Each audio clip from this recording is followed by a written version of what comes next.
안녕하세요. 최윤정 교수입니다. 미디어 프레젠테이션 활용, 이번 시간에는 스토리텔링 프레젠테이션에 대해서 배워보도록 하겠습니다. 스토리텔링이라는 게 무슨 얘기죠? 마치 이야기를 하듯이 뭔가 스토리가 있는 라인으로 구성하라는 거죠. 우리가 프레젠테이션을 우리 친구들이 생각을 할 때 보통은 정보 전달을 목적으로 한다고 생각을 많이 해요. 또는 내가 알고 있는 걸 사람들에게 전달하기 위한 목적이라고 생각을 하는데요. 그게 틀린 목적은 아니지만 그거를 완성하기 위해서는 우리가 일방적인 전달은 굉장히 좋지 않습니다. 그래서 진짜 전달도 스토리처럼 뭔가 극적이고 재미있는 플롯을 이용해서 전달하는 게 필요해서 우리가 이제 프레젠테이션을 할 때는 이제 그냥 무작정 전달하는 것이 아니라 스토리텔링 형식을 사용하겠다라는 겁니다. 자, 오늘 할 내용에 대해서 조금 살펴보도록 할게요. 우리가 과연 이 스토리를 활용해서 발표 자료를 만들려면 어떻게 해야 되는지를 한번 보도록 할 거고요. 그걸 할 수 있는 5가지 단계에 대해서 한번 보도록 하겠습니다.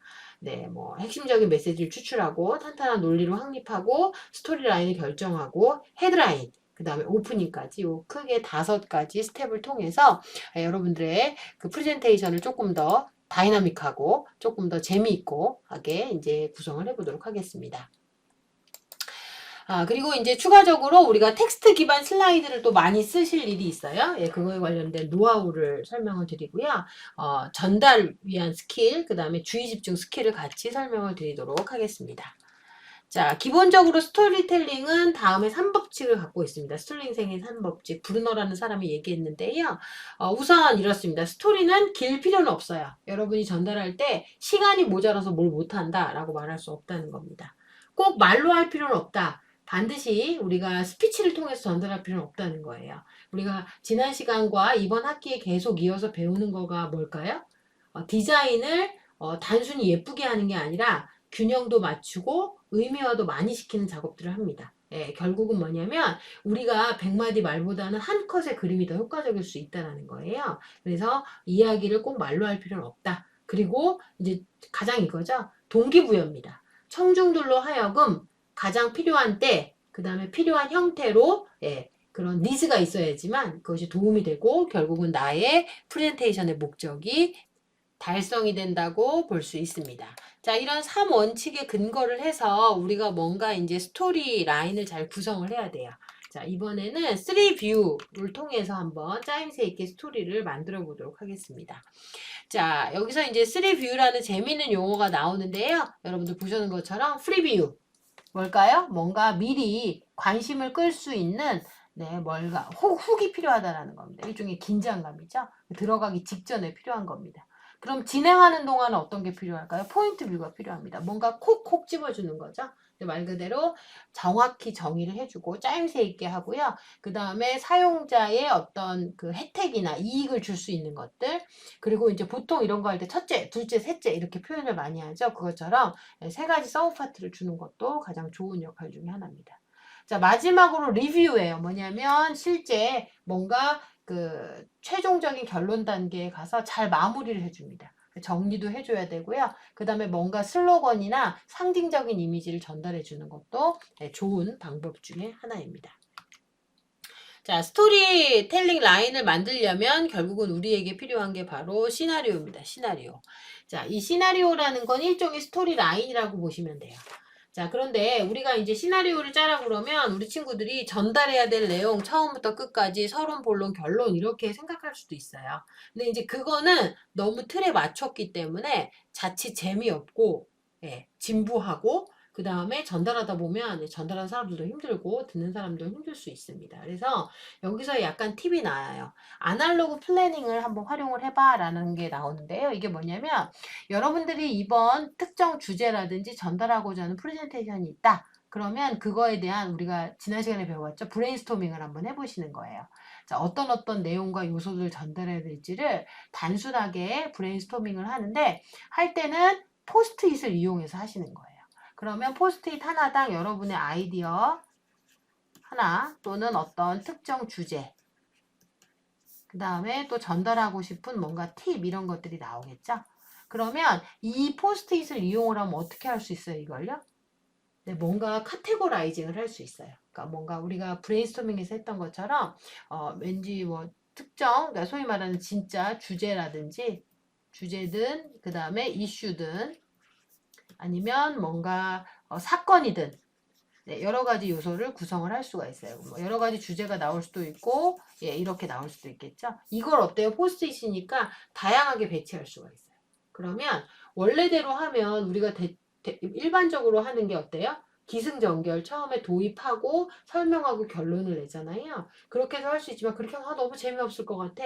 결론을 앞에다 놓자. 이렇게 할 수도 있어요. 중간에 결론으로 올 수도 있고요. 아니면 우리가 전달하고자 하는 메인 내용은 이거지만 이 분량이 너무 많고 이해가 안 될 것 같다. 그러면 이제 방향을 틀어서 전체 중에 일부만 설명한다든지 이런 방법을 짤 수가 있다는 겁니다.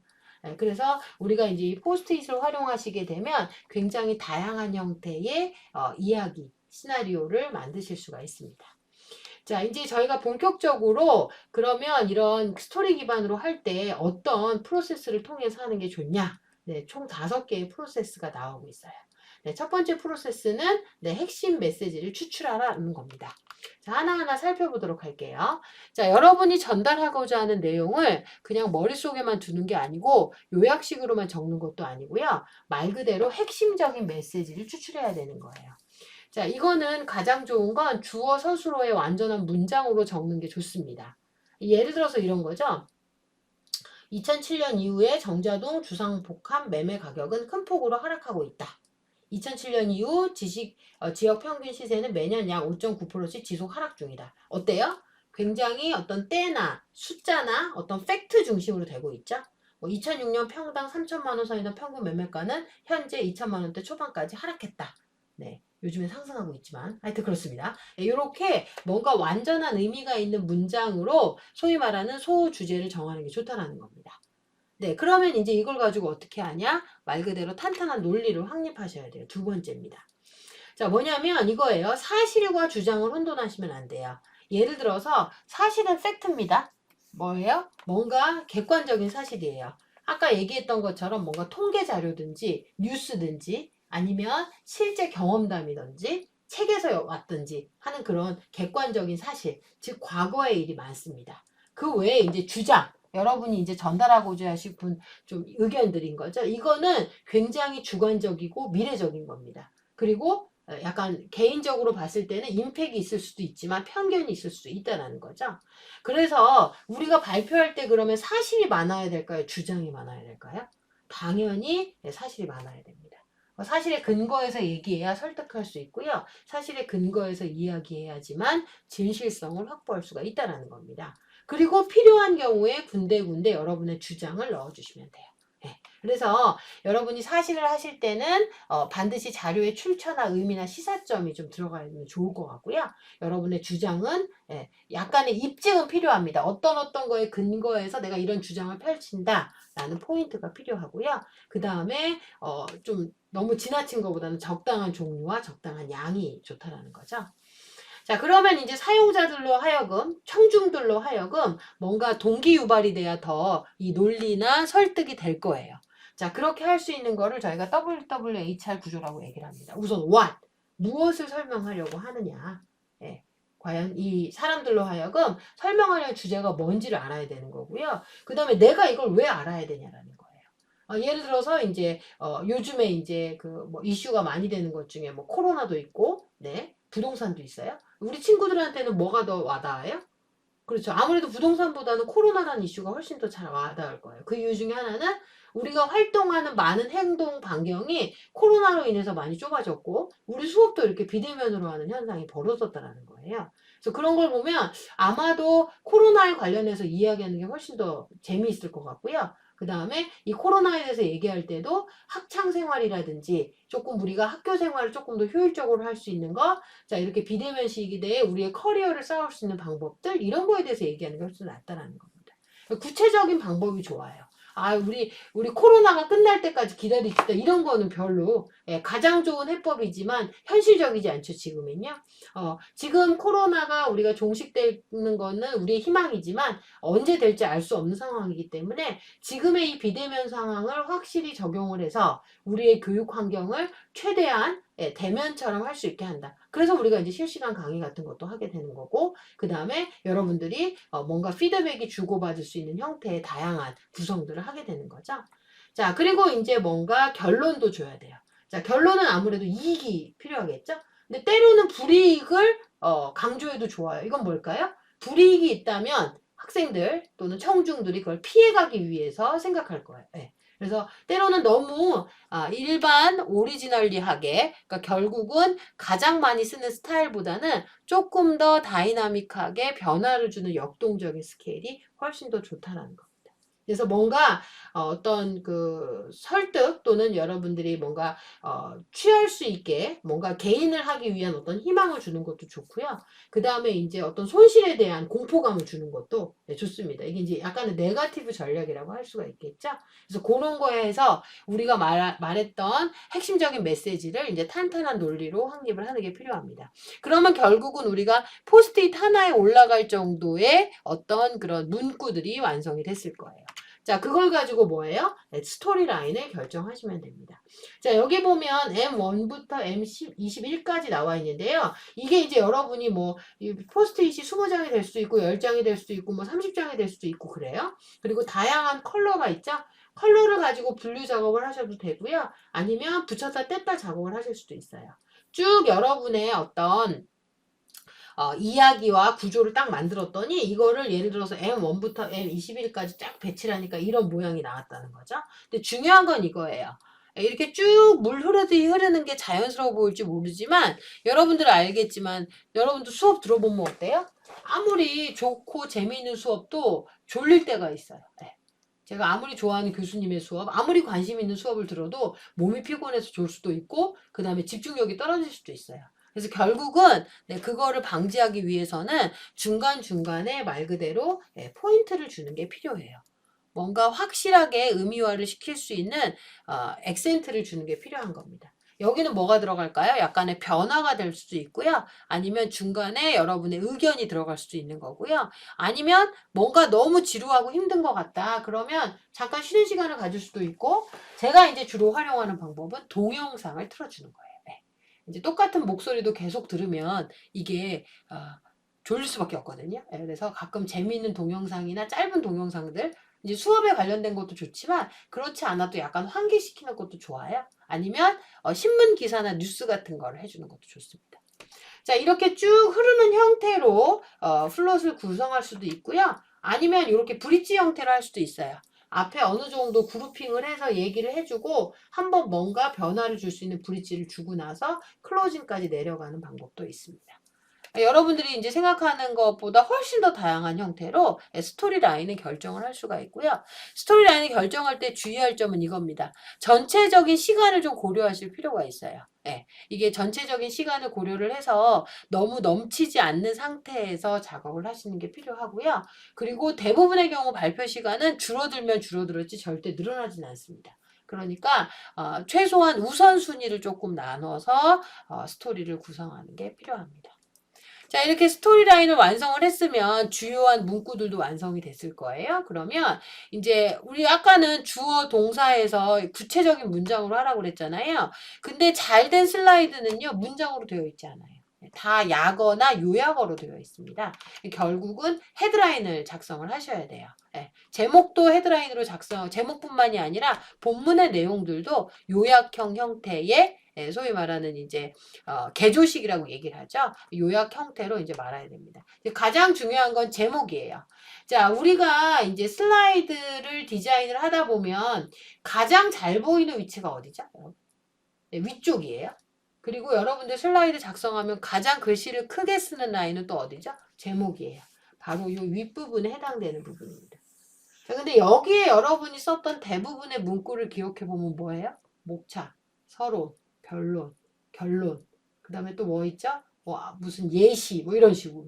보면 이 슬라이드의 가장 중요한 위치에 많은 장소를 차지하고 있는데 너무 평이하고 그냥 연거어에 해당하는 단어들만 나열을 해요. 저 같은 경우도 이번에 좀 신경을 써서 이런 식으로 했어요. 네, 제목을 이제 말 그대로 핵심적인 걸로 이제 작성을 하는 겁니다. 이거 어때요? 그냥 스텝 1, 2, 3가 아니라 스텝 1. 핵심 메시지 추출 스텝 2 이런 식으로 하면 훨씬 더 눈에 잘 들어오죠. 네, 그런 식의 방식을 통해서 훨씬 더 이제 신문 같은 말 그대로 헤드라인을 작성하라는 거예요. 그러면 어떻게 작성을 하냐? 기사를 많이 보셔야 돼요. 그러니까 내가 만약에 기자라면 이런 거죠. 예를 들어서 임신과 음주의 상관관계, 세계 각국의 기아 현황, 4.11 통선 득표 결과 어때요? 재미가 있어요, 없어요? 네, 재미가 없어요. 이거.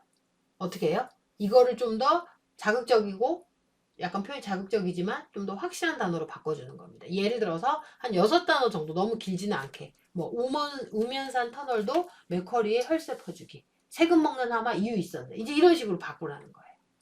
자, 그래서 여러분 한번 지금 잠깐 요 장까지만 강의를 듣고 한번 쉬고 실습을 해보세요. 여러분들이 뉴스를 한번 클릭을 해보세요. 이제 약간 뉴스 제목 중에 너무 촌스럽게 자극적인 것도 있지만 뭐 이런 거 있어요. 코로나19 백신 접종 증명서 스마트폰으로 발급 가능, 이런 거. 뭐예요? 코로나19 백신 접종을 하면 스마트폰으로 발급 가능하고는 알 수 있어요. 네, 근데 이렇게 눈에 확 들어오는 기사는 아니에요. 이건 클릭하기는 좀 힘든 기사예요. 이걸 어떻게 해요? 스마트 백신 코로나 굿바이 이렇게 해주면, 뭐 이걸로 코로나를 굿바이 하겠다는 건 아니지만, 아, 백신도 스마트폰으로 스마트하게 맞는구나 라는 그런 인식을 좀 줄 수 있고, 이걸 통해서 코로나도 빠이빠이 할 수 있다. 그럼 어때요? 이 기사를 훨씬 더 많은 사람이 볼 거라는 거예요. 네. 약간 낚시성이 있을 수도 있지만, 네, 그래서 여러분들 잠깐 강의를 쉬고요. 인터넷 이 뉴스를 검색을 한번 해보시고, 자, 뉴스 검색을 하실 때는 좀 약간 평이한 그런 제목들을 찾으시면 좋아요. 근데 주로 그런 평이한 제목들은 어디 있는지 아세요? 여러분들이 알고 있는 뭐 조중동 있죠? 그런 약간 그 메이저급 신문들은 기사 제목이 되게 자극적이에요.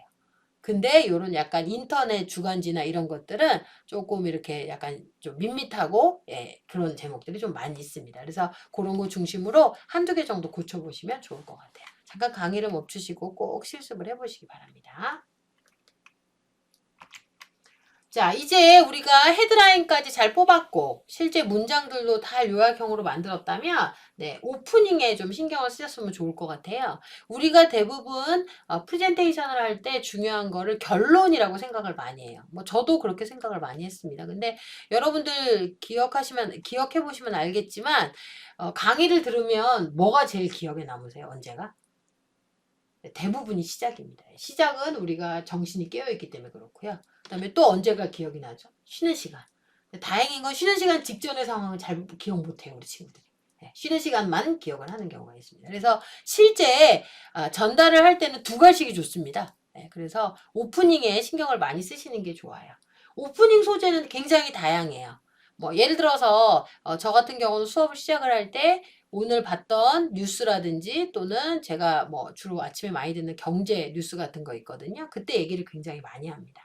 그러면 우리 친구들이 최신 트렌드를 얘기하니까 되게 반응이 좋아요. 네. 그런 식으로 집중할 수 있고, 아니면 오늘 이 수업을 잘 들으면 여러분들 나중에 프레젠테이션도 잘 만들 수 있지만 입사 면접할 때요, 이 스피치도 되게 잘할 수 있어요. 그럼 우리 친구들이 훨씬 더 집중할 거라는 거예요. 그런 다양한 오프닝들을 해야 됩니다. 그래서 이제 오프닝은 훅이에요, 훅. 말 그대로 이제 여러분들의 관심사나 또는 집중을 위해서 끌어들일 수 있도록 해주는 훅입니다. 때로는 흥미, 관심, 호기심, 충격, 논란, 인식의 변화, 굉장히 다양한 것들을 소재로 삼을 수가 있습니다.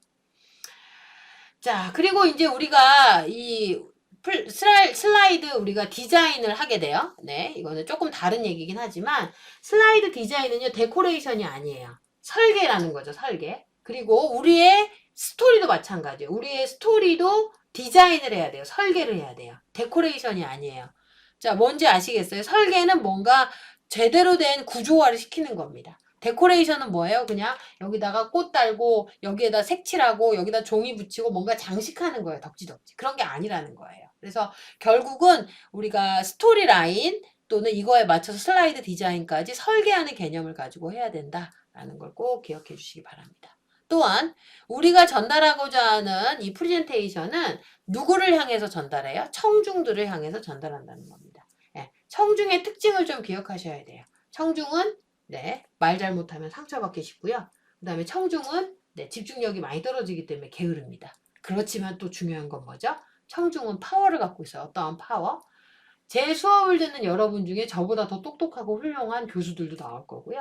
저보다 더 똑똑하고 훌륭한 또 많은 그런 사람들이 나올 거라는 겁니다. 그러니까 결국은 뭐예요? 교육의 어떤 결과이기도 한 거죠.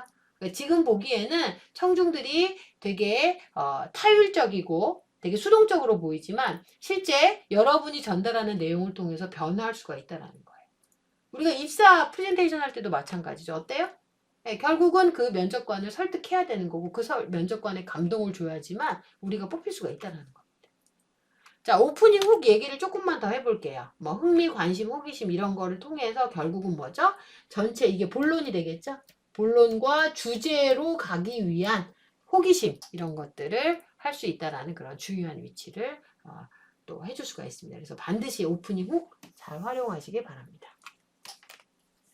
자, 이제 다음으로는 저희가 본의 아니게 이제 저희가 아마 이번 그 수업을 듣고 나면 대부분의 친구들이 글자보다는 아마 그림이나 도형을 많이 활용할 거예요. 그런데 이제 그럼에도 불구하고 또 수업에서 쓰는 자료나 이런 거는 텍스트 기반 슬라이드가 많을 겁니다. 그래서 텍스트 슬라이드 작성의 노하우 몇 개를 설명드리도록 하겠습니다. 자, 텍스트 슬라이드를 작성을 하실 때는 우선은 글씨가 많으면 안 돼요. 네, 글씨가 저도 이제 슬라이드를 보면 여백이 훨씬 많죠. 네, 그리고 글씨도 글씨가 조금 작긴 하지만 좀 더 키워도 좋을 것 같긴 해요. 글씨를 조금 더 키워줬으면 좋고요. 그 다음에 텍스트 양과 그 다음에 구조를 동일하게 할 필요가 있어요. 보시면 제가 이제 타이틀 바가 계속 동일하게 움직이는 걸 보이실 거예요. 네, 그래서 타이틀 내용도 약간 왔다 갔다 하는 경우도 있지만 조금 같은 라인에 왔다 갔다 하는 게 좋고요. 그 다음에 글씨 크기도 좀 비슷하고 형체도 비슷하고 글머리 기호도 좀 비슷할 필요가 있습니다. 그래서 이런 걸 잘 활용하시려면 뭘 쓰면 된다고 그랬죠? 네, 안내선을 사용하시면 전체적으로 배치를 일괄성 있게 할 수가 있습니다. 자, 그래서 텍스트 양은 조금 균형 있게 해주시는 게 좋고요. 양과 구조는 좀 통일해 주시는 게 좋고 가급적 도형이나 박스 도형, 기호, 부 이거는 저희가 수업 내내 아마 고민하게 될 거예요. 네, 그런 걸 주의해 주시면 되고요. 그 다음에 글꼴은 네, 고딕 계열이 좋다고 제가 여러 번 말씀드렸죠. 네, 그래서 주로 여러분 네이버에 있는 나눔 글꼴 네, 굉장히 많이 추천했죠, 제가. 네, 나눔 글꼴 추천을 드렸습니다. 그리고 작은 글씨도 너무 작은 건 안 좋습니다. 그러니까 최하 사이즈를 좀 적용해 주시는 게 좋아요. 그리고 텍스트 슬라이드를 만들 때는 좀 구조화를 하셔야 됩니다. 구조화. 그래서 뭔가 묶고 그 다음에 나누는 작업을 좀 하셔야 되는데요. 그 기준이 그룹핑과 레이블링이 있습니다. 그룹핑은 같은 요소 또는 원인 결과 전략 효과로 묶는 방법이 있고요. 아니면은 이게 그룹핑하기 애매하다. 이거는 약간의 구조화 시키기가 좋다. 그러면 레이블링을 할 수가 있어요. 자, 레벨링을 하시려면 같은 수준인지 상위인지 하위인지 주 항목인지 보조 항목인지 그런 거에 맞춰서 레벨링을 하실 수 있습니다. 가급적 각각의 항목은 3개 이하가 좋습니다. 원래 우리가 3개가 좀 3이 완전수라고 그러죠. 여러분 알지만 뭐 상중하, 가위바위보 그 다음에 왼쪽 가운데 뭐 오른쪽 이런 것도 하죠. 그 다음에 머리, 가슴, 배 네, 이렇게도 하죠. 네. 하여튼 뭔가 이제 3개로 많이 나누는 게 좋기 때문에 1, 2, 3가 좋고요. 최대 5개를 안 넘는 게 좋습니다. 네, 그거를 조금만 기억해 주시면 좋을 것 같아요. 그리고 예를 들어서 3등분을 했는데 넘버 1은 되게 많고 넘버 2, 3는 적어요. 그럼 또 안 돼요. 각 콘텐츠 양도 맞추셔야 되고요. 그다음에 표현을 할 때 요약에 뭐 예를 들어서 2단어로 표현했다. 그럼 첫 번째도 2단어, 두 번째도 2단어, 세 번째도 2단어 이렇게. 첫 번째 이미지로 했다. 그럼 두 번째도 이미지로 표시할 필요가 있어요. 그렇게 뭔가 콘텐츠를 표현하거나 내용을 약간 통일화시킬 필요가 있습니다. 자, 그리고 우리가 사각형을 많이 활용하시면 좋아요. 모서리가 둥근 사각형 같은 거 활용하셔서 글씨 쓰시는 것도 필요하고요. 그 다음에 기호, 부호, 뭐 화살표라든지 그 다음에 뭐 동그라미, X 이런 거 있죠? 그런 거 활용하셔서 글자 수를 줄이는 것도 필요하고요. 그 다음에 표준 글꼴을 써라. 당연히 이것도 필요하겠죠? 그 다음에 글씨 제목은 보통 34에서 48포인트가 좋고요. 본문은 20에서 30포인트가 좋습니다. 지금 글씨는 약간 작은데요. 조금 더 키워주셔도 좋을 것 같아요. 키스와 킬의 룰이 있습니다. 가급적 간단하고 짧게 표현하는 게 좋고요. 그 다음에 잘 보이고 크게 표현하는 게 훨씬 좋습니다. 네, 그래서 그런 룰에 맞춰서 작업을 해주시면 좋겠습니다. 제가 몇 번 말씀드렸는데 아이콘이나 이미지를 활용하는 방법이 있습니다. 그 중에 이미지는 주로 분위기나 어떤 이미지, 그러니까 말 그대로 이미지를 전달하거나 분위기를 전달할 때 많이 쓰이죠. 근데 이제 그거 말고 우리가 여러분 알고 있는 픽토그램 같은 거 있죠. 여기 눈에 보이시는 뭐 화살표라든지 그 다음에 뭔가 실험실 표시라든지 뭐 사람 얼굴, 뭐 아이콘 이런 것들 있죠. 뭐 이런 것들. 이런 걸 활용하면 훨씬 더 좋아요. 이것도 어디 있어요? 인터넷에 다 있습니다. 네, 그래서 여기 제가 두 개의 사이트를 소개를 드렸는데요. 한번 들어가 보세요. 예, 그래서 왼쪽 사이트도 한번 이게 theknownproject.com이라고 그래가지고 다양한 이제 그 픽토그램들을 만들어서 올리는 사이트가 있어요. 예, 그래서 여기 보면 아이콘이나 이런 셋들이 많이 있으니까 한번 들어가 보시고요. 그 다음에 아이콘 파인더라는 사이트가 있는데요. 여기는 유료도 있고 무료도 있습니다. 그래서 여기 프리라고 표시된 거는 다 무료예요. 그래서 여러분들 한번 보시고 다운 받으셔서 어떻게 하면 돼요? 네, 잘라서 쓰시면 돼요. 자, 그런데 이제 저희가 나중에 한번 실습을 하겠지만 잘라서 쓸 때 배경이 흰 배경이면 괜찮은데 색깔이 있는 배경의 경우는 잘랐을 때 흰 여백이 나오는 경우가 있어요. 예, 그럴 때는 좋은 거는 뭘 하면 되죠? 배경이 투명화된 게 좋은데 여러분이 픽토그램 다운 받으실 때 PNG로 다운을 받으시는 경우가 있어요. 예, JPG나 GIF는 안 되고요. GIF는 안 되고 PNG의 경우는 투명 파일이 지원이 된다. 그래서 PNG를 찾으시면 여러분들 슬라이드 배경 색깔에 상관없이 어디에나 어울리는 걸로 배치하실 수가 있습니다. 자, 그 다음에 우리가 이제는 뭐 텍스트 슬라이드 만드는 팁도 했잖아요. 이번에는 핵심 전달을 위한 스피치 스킬을 한번 보도록 할게요. 자, 어떻게 말하는 게 좋을까요?